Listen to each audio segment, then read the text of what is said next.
Welcome to the 60th birthday party.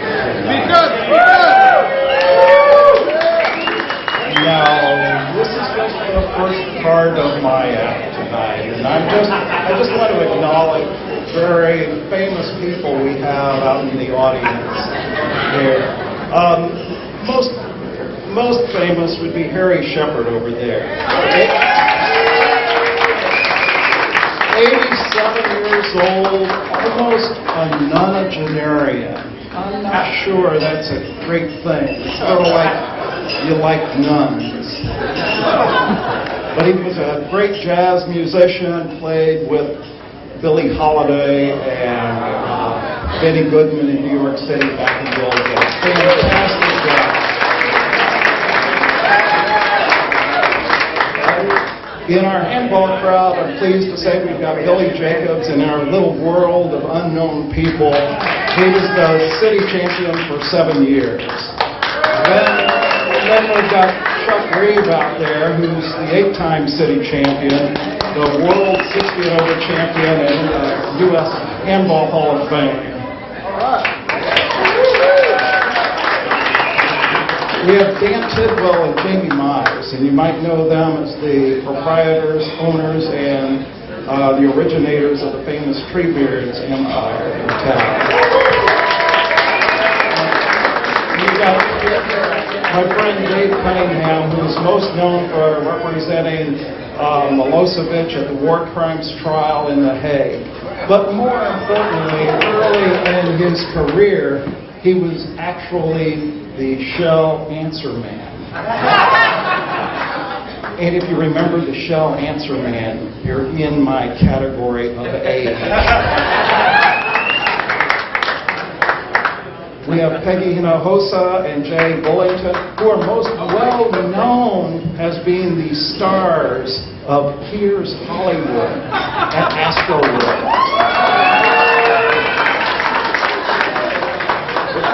We have Jim Boyd out there. I'm proud of him because he climbed Mount Kilimanjaro last year. And not so certain about him because he's headed to North Korea in a couple weeks. Just to play around. I think he was telling me he was going to hand out copies of the interviews to people. We've got Paul Bike out there. He worked for me for a while. He played in the NCAA basketball tournament for McNeese State. Ned Kovas in the crowd. You need to know you have a movie star in your midst here. Ned starred in a major motion picture, and he had the line, "He came alone."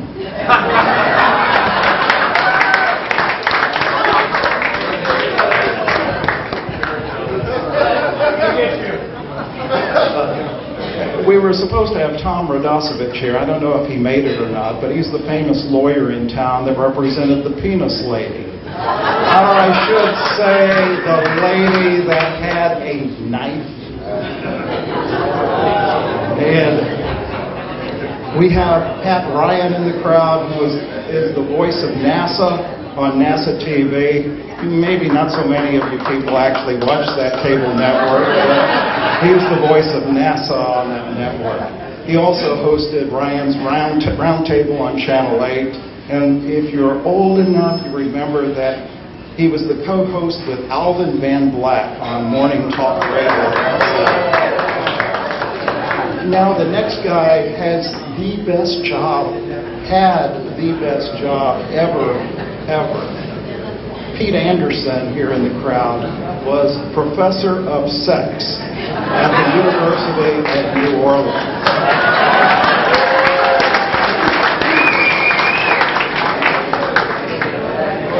You have Rob Jacobs in the crowd. He was honored to be the backup lead guitar player for Foghat.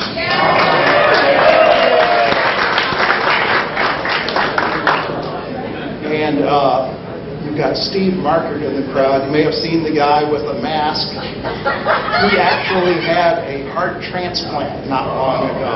That's pretty impressive to have that and come out to the party. Now, of course, every kid needs a magician to perform at their birthday party.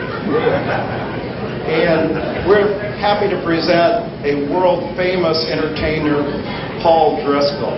He's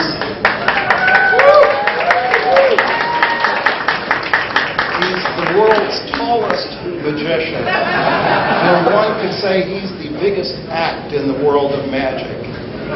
He has a unique blend of magic and comedy, and he's performed it around the world. He had a regular stage act in Las Vegas. He was a headliner at Magic Castle in Hollywood and also a headliner at Magic Island here in town. He's had the opportunity to share the stage with Gloria Estefan, Kenny G. I don't like Kenny G. And Mickey Hill. Ladies and gentlemen, please welcome my friend, Paul Driscoll.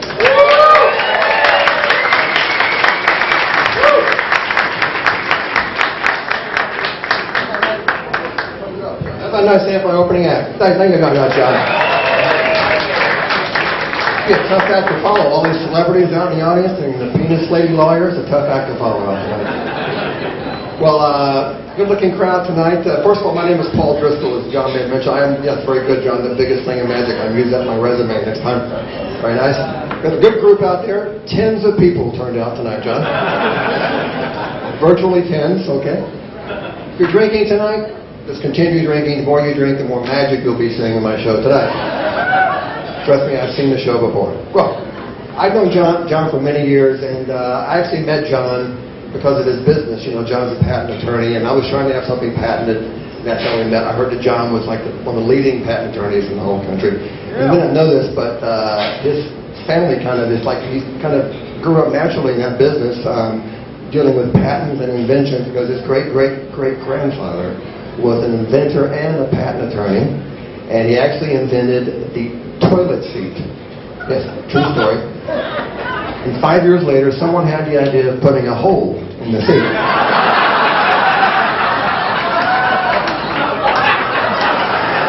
Which caused the sales of John's grandfather's seat to plummet, actually.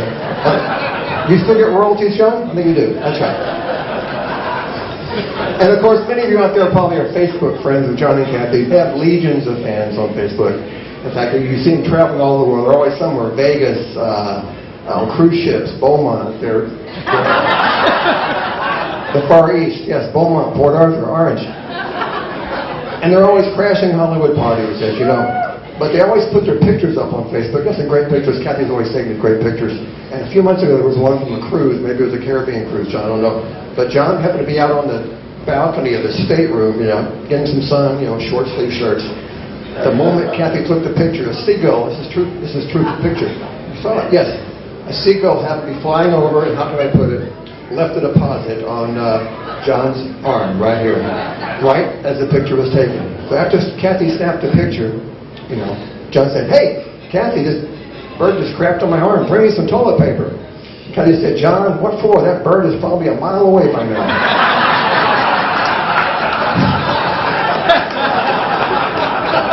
That's my show. Thank you. Yeah. I'm here all week, drumming guacamole. Well, tonight's special occasion, is John's 30-year and 360-month birthday. So, thought I'd break the rules and do something never seen magicians do, and that is to teach you some magic. Would you like to learn some magic tonight? Yeah. Or would you rather learn how to make millions of dollars in real estate with minimal money down? Afterwards, in the back room, I'm holding a real estate seminar. Be sure to stick around. Yes, Fred Thompson's going to drop by to talk about reverse mortgages. Well, surprise, another celebrity for you, Johnny. That's right. Well, this trick is amazing. Once you learn this trick, you'll be the hit of your next party, if it's an incredibly dull party. Now, this trick uses, thank you. This trick uses, if I can find it somewhere over here, uses a purple handkerchief. Do me a favor, keep one eye on the handkerchief, keep one eye on me, and keep the other eye on the person next to you. This is dazzling. This is what's kept me off network TV. Yes, Chris Angel, eat your heart out. Watch. Watch. Watch. Yes. 3 people got it, but that's important. Yes. These are the jokes, folks. Let's face it. I wave the watch. I say some magic words I learned in church. Bingo. And now, in place of handkerchief, we're all stunned to find I know I am an egg right there. And many of you are saying, Paul, we're just too stunned to applaud. I realize that. But here's the secret. Here's how it's done. It's not a real egg, first of all. It's pretty basic. It's a hollow egg. It just goes inside like that. So all you have to do is go out and find yourself a hollow egg and you're all set. But of course, in the magic business, in your business, you have big terms too, like in the legal profession. You have big terms too in the magic business. We call this a fake egg. Thank you. Now, ahead of time, you hide the egg in your pocket. Don't do this part, of course, in front of your audience. That takes away your surprise ending pretty much with most audiences, unless they've been drinking really heavily. All right. Doesn't matter what color I'm using, a purple handkerchief. In my pocket, I have a pocket watch. Use a car key, a coin, whatever. Speaking of cruise ships, John, I bought this a few months ago. I was pouring on a cruise ship in Mexico. Nice watch. It's a Rolejo. Before that said Rolex, when I bought it. All right. As you wave the handkerchief in the air, the audience will watch this hand. Meanwhile, over here, reach in your pocket and you sneak out the egg in a very natural position. Just look natural. Do not call suspicion to yourself. Magicians call this palming. This man's taking notes. All right. When you wave it up and down, what you're actually doing when you're pushing it inside your hand, you're actually doing what? Right there, this first table, woman back there kind of murmured it low. Are you a magician? If you knew the right term, cramming it into the egg. That's right, magicians call this cramming it into the egg. Now, the part of the watch does nothing at all. The watch adds some excitement. Wave the watch, say some magic words. John's favorite magic words, as you may know, maker's mark, neat. And now, you show the audience, you change an egg, actually you change a handkerchief into an egg ball, and pandemonium breaks out. Now, close enough, that's fine. But sometimes women throw their room keys on stage. Sometimes not. No. Actually, a month ago, I was at the Magic Castle, you mentioned, I was at Magic Castle, Los Angeles. Woman in the front table had a few too many drinks. She threw her key on stage. I was very flattered, but after the show, we found out she was staying at a Texaco station down the road. There was a big piece of 2x4 on the key. See the gas station restroom key. Okay.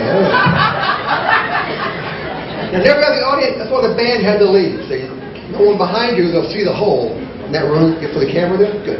That ruins the entire trick. So, the audience never see the hole. Snap your fingers and very carefully remove the hole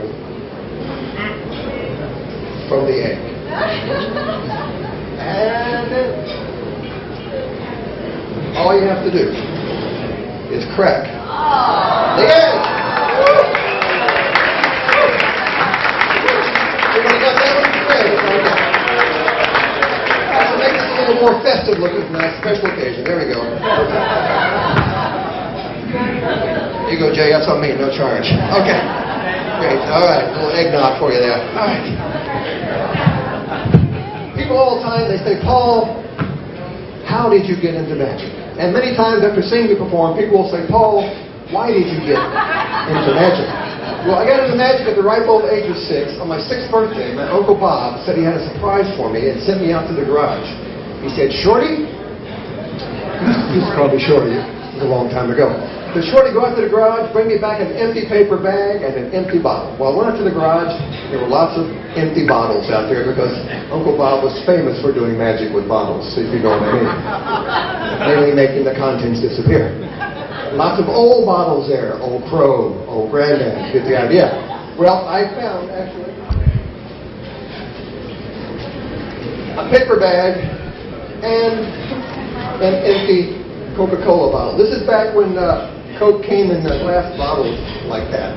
So I brought the bottle with the bag back into the house. Uncle Bob placed the bottle inside the bag.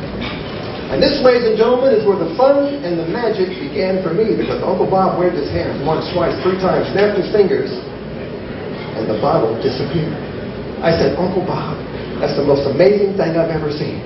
He said, no, Shorty, this will be the most amazing thing you've ever seen, making the bottle come back. And he waved his hands. Once, twice, 3 times, just like he said, the bottle was back inside the bag right there. What, you've seen this before? I think if people have been jaded by all those big tricks on television, I'll do it one more time. In case you missed it, bottle goes in the bag. I wave my hands once, twice. Now, I'm having fun with you. It's John's birthday. We're having fun. But understand one thing. Back then, on that day, 6 years old, that bottle disappeared. And that's the reason I'm standing here before you this evening. Thank you very much. Then thank you, Uncle Bob. Now, it doesn't take a second to figure out what you're thinking right about now. So I'll just invite you to raise a glass with me in honor of our man of the hour. Here's for John. Happy birthday. Cheers.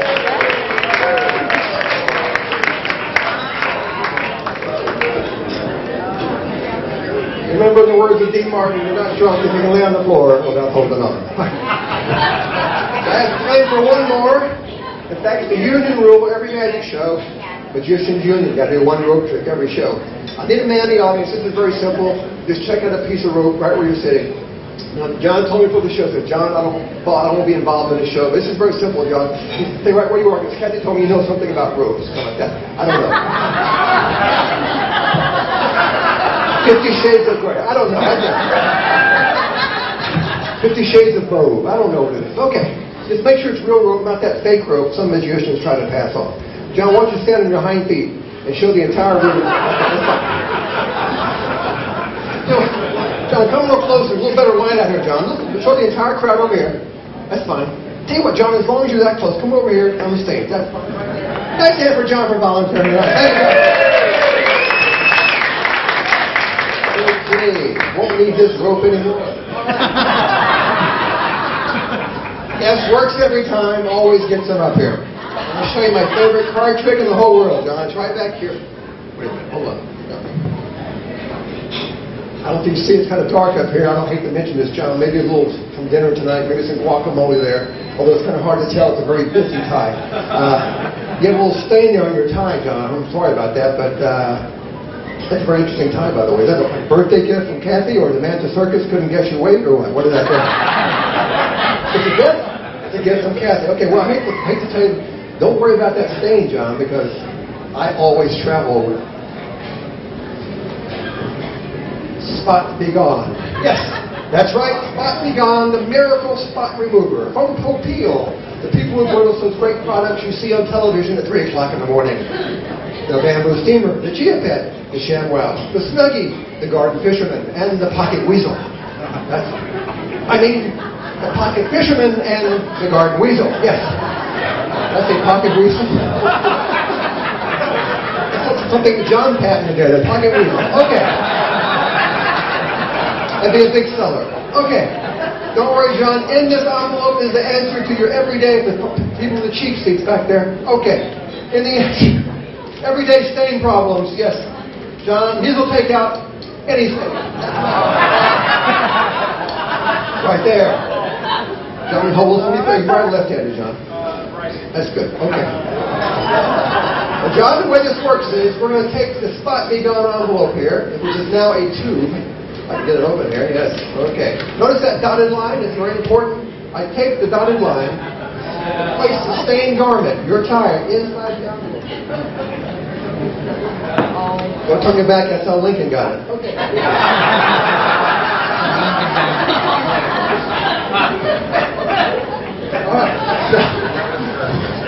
Old leaf on the good eve. Okay.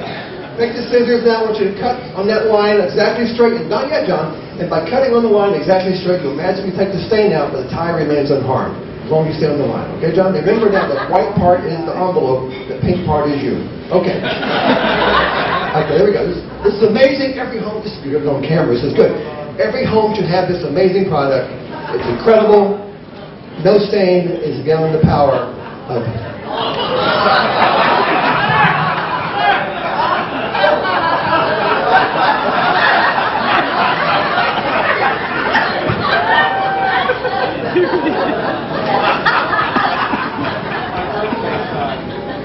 John, you went off the line. You see it? He's about a quarter inch off the line there, John. That's my show. No, actually, John. John, you ever wear tie clips? You better start. You can clip that baby together there, John. Okay. Anyway, I have an idea. Hold on, John. Let me show you how it would have looked. Let me show you how it would have looked if you'd done it right. Okay, John? This time, I'll do the cutting. I'll do the cutting. If you cut straight, actually, no harm whatsoever. John, you damaged your tie. I have an idea. Hold on. Wait a minute. There we go. The military look. And John, at no extra expense, we're going to throw in this matching pocket handkerchief.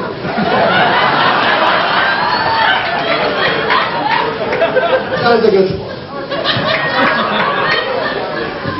Hold on. Is that a clip-on or is that a real one? Take it off. Is that a real one? Take it off. Okay. I have an idea. Okay. Okay, John. What a way to end. All right. It's a real one. Okay, great. Here you go. Magic. A bow tie. No, actually. John, I can't let this ruin your evening, John Doctor. I can't let you leave tonight with your own tie in your hand there. Let me give you a bag. Hold on back there. Little party gift, some luggage here. Drop the pieces in one at a time, John. Yeah, remember rehearsal? One at a time. Okay. Just one at a time, John. Okay. Just one piece at a time, John. The top. Okay. It's tougher in the bonus round. Okay. There's one. Very good, John. Okay. There's 1, 2, and 3. Oh, one more. Sudden gust of gravity. Okay. There we go. And now, John, all you have to do is some magic words. What magic words you'd like to have there, John? Magic words? Oh, happy birthday. All right. And we better use, in fact, the magic wand just in case, John. Take the magic wand. We're going to wave the wand. Oh.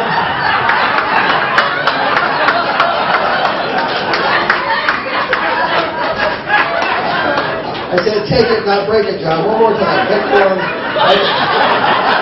It's never happened before, John. With the wand, I mean. No. Never, Paul. Go away anyway. It still may work. I mean, okay. Reach inside, find hold of the end, the other end. Count of 3, pull it out good as new. 1, 2, 3. Oh!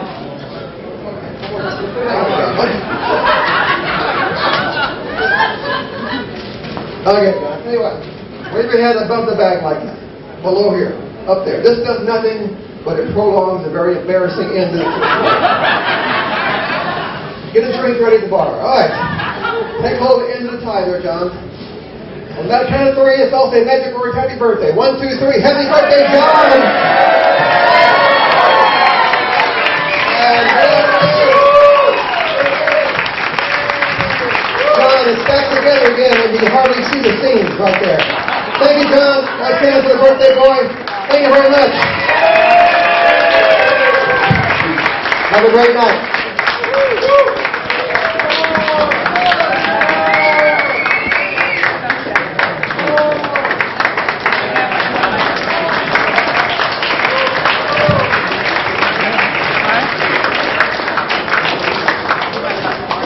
Thank you, Paul, for bringing my tie back to life again.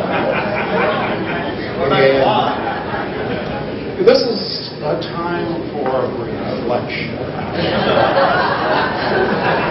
You know, I was turning 60. It just sounds so boring. Like 60 years old. How old are you? 60. But then someone told me that actually I'm a sextagenarian. Oh, okay, that's kind of cool. Little dirty.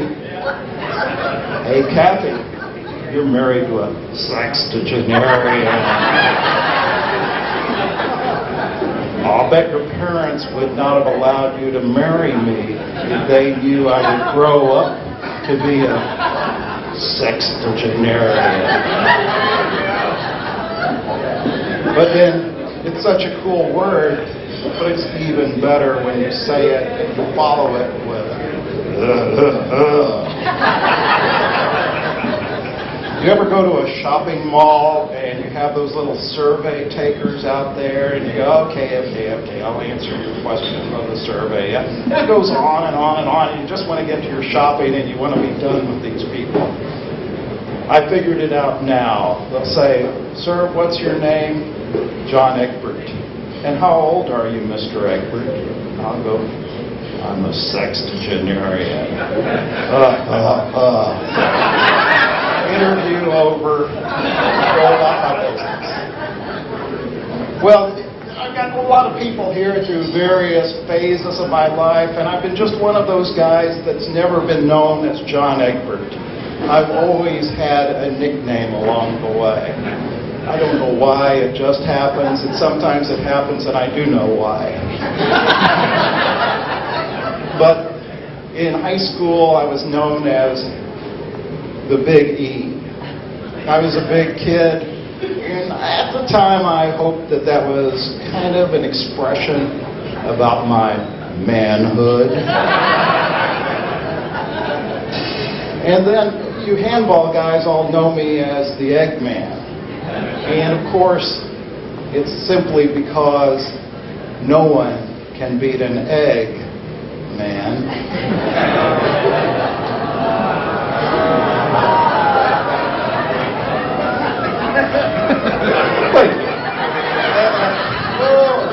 And of course, in college I was known as OJ. It was a nickname that happened where I would go to class. Professors would not call me John Egbert. They'd say, OJ, answer the question. This is before the O.J. Simpson time, so it was more like, it was an odd name. Well, that came about because as a pledge in a fraternity, my responsibility and my only responsibility was to make orange juice for 60 guys in the morning. No one told me you had to mix water with orange concentrate. They said they could taste the bark. And then probably the nickname that has stayed with me the longest and certainly the most pervasive is Sleepy John. Thank you, Tim McCarthy. You know, now it's the case of I have to explain to employees that I will get calls where they ask for Sleepy or Sleepy John. That is me. And then I can go, I've been in the courtroom where I'm introduced to the jury as, and for the plaintiff, Sleepy John Egbert. I called the mayor's office and I said, this is John Egbert, I'd like to speak to the mayor. And they come back and say, the mayor doesn't know a John Egbert. Go, tell the mayor it's Sleepy John. Oh, Sleepy John, how are you doing there? And so, you know, Sleepy John doesn't convey like an aggressive, intelligent, diligent sort of lawyer. It kind of conveys the message of maybe not the sharpest tool in the shed, but it stayed with me forever there. Now, you know, in the home life, my wife gives me little terms of endearment now and then, such as derelict, shithead. But, you know, I'm used to nicknames, so I've carried on like that. Now, let me introduce my wife because she always gets the last word. Happy day.